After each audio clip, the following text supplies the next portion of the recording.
You know the feeling. You're late. You have to catch the bus, and it's not going to wait for you.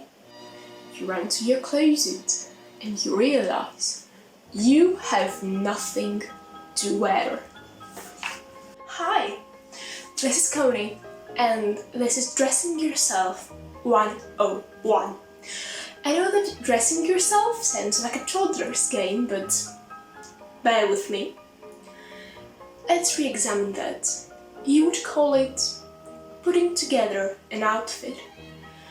Putting together is a series of steps, it's a process. It can be a habit, and like every habit, it needs practice. As this is a class, it will be divided into 2 units with the appropriate homework. Will it be hard? No.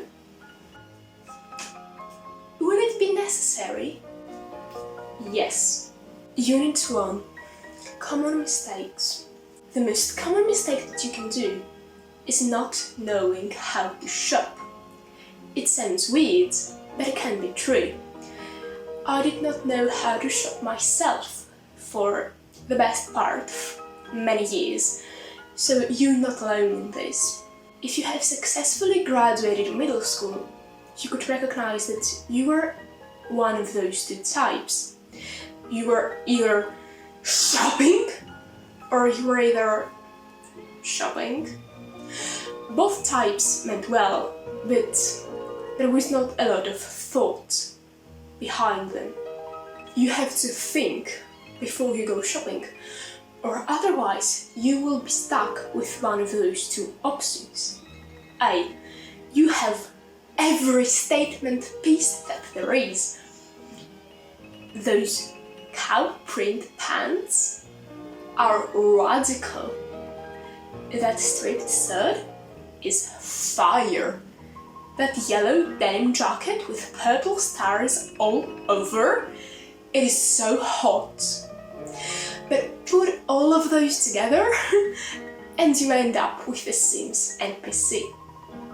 Or B, you have absolutely no statement pieces. That yellow t-shirt goes with everything.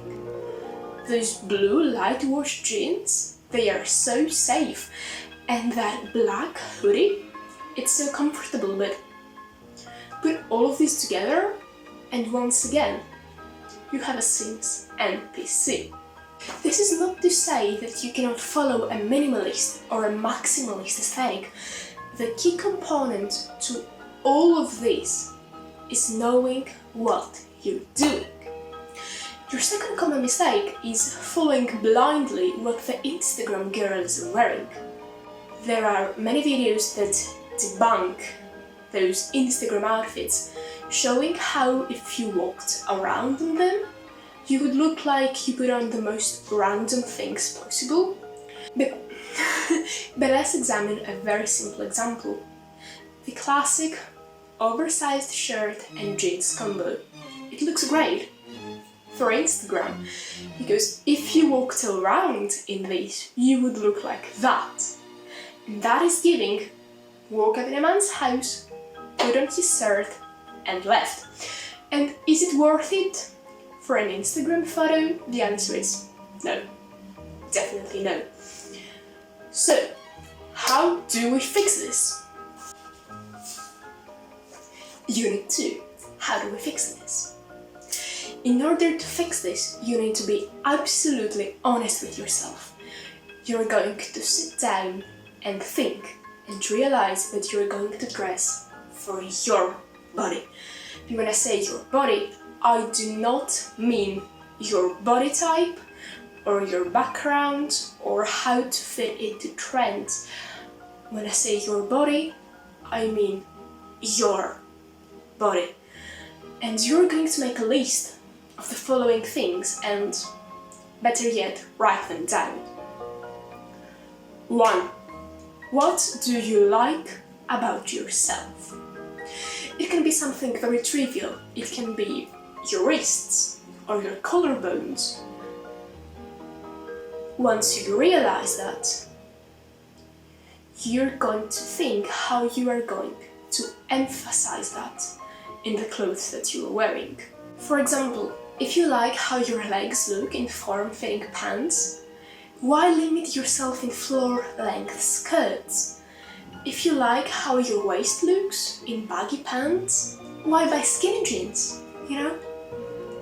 2.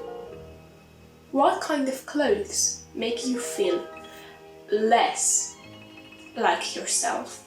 And this is very important.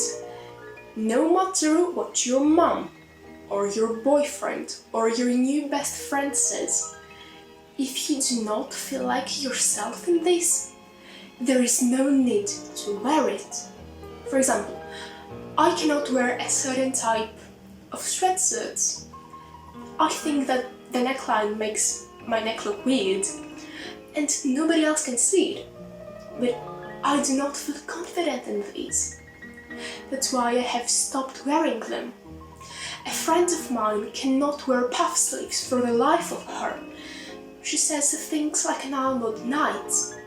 I have another friend that cannot wear suit jackets. He says he feels like a padded clown. So he found a combo that he likes, that he feels confident in. He wears shirt and a vest. And he feels like himself. What makes you feel confident? What makes you feel like yourself? 3. What kind of clothes make you feel like yourself? Now that we have eliminated the negative feelings, it is time we focus on the positive ones. I like to wear turtlenecks. In winter, perhaps you like crew necks. I like loose-fitting shorts. Perhaps you like form-fitting miniskirts. Anything goes, as Marie Kondo says, when you wear it. Does it spark joy? 4. What are your colors? Not every color looks good in everyone, and I am sorry, but it is true. For example, my skin tone is pale Mediterranean, so when I wear pale yellow, I look like a Victorian child on its sickbed. And that's okay, because I know that I look great in green. What colors make you feel like yourself? You need to make a list of that. Perhaps taking a good look at your closet can help. What are your 5 more prominent colors? Do you feel like yourself in them? Do you feel good? If that is so, then you already have a check list. So next time you go shopping, you will automatically gravitate towards those colors because you know that you have tried and tested it and you do in fact look great in them. You feel confident. And well, if you are looking for a statement piece, now's the time to try that neon pink shirt. 5. What is your aesthetic? Before you skip, wait. Curated identities can be a bad thing. They can force people into boxes that they think that they have to fill each and every requirement of. And I know that, but hear me out. You have your own personal style. Or at least I hope you find it. Someday, perhaps I will be here to help, but nobody can ever explore each and every style. You might feel comfortable in ripped clothing and full body harnesses. I'm not. You may feel comfortable in maximalist prints and wearing tights as scarves. Although I applaud you, I would not feel like myself in this, you know? That's why the Instagram girlies are here. Remember how I told you not to follow them blindly? Well, although you should not order, nobody's stopping you from having a good look at the menu. Perhaps you find your aesthetic to be a mix of goblin core and grunge. Perhaps you like a dark academia lookbook. Or perhaps you find yourself fitting right into the brand new coastal grandma aesthetic. And I refer to those people as Instagram girlies, but they can be anything. They can be Pinterest boys, they can be Tumblr crybabies, they can be anything. What matters is that you look at them and think.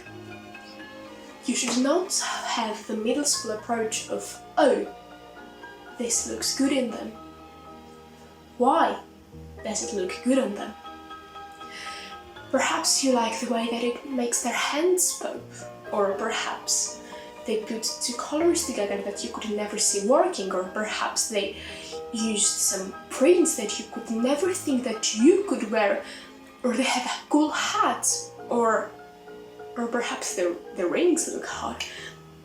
Accessorizing is a whole different chapter, but that was all we had time for today. So, class, what did we learn today? I hope that you still have your notebooks out.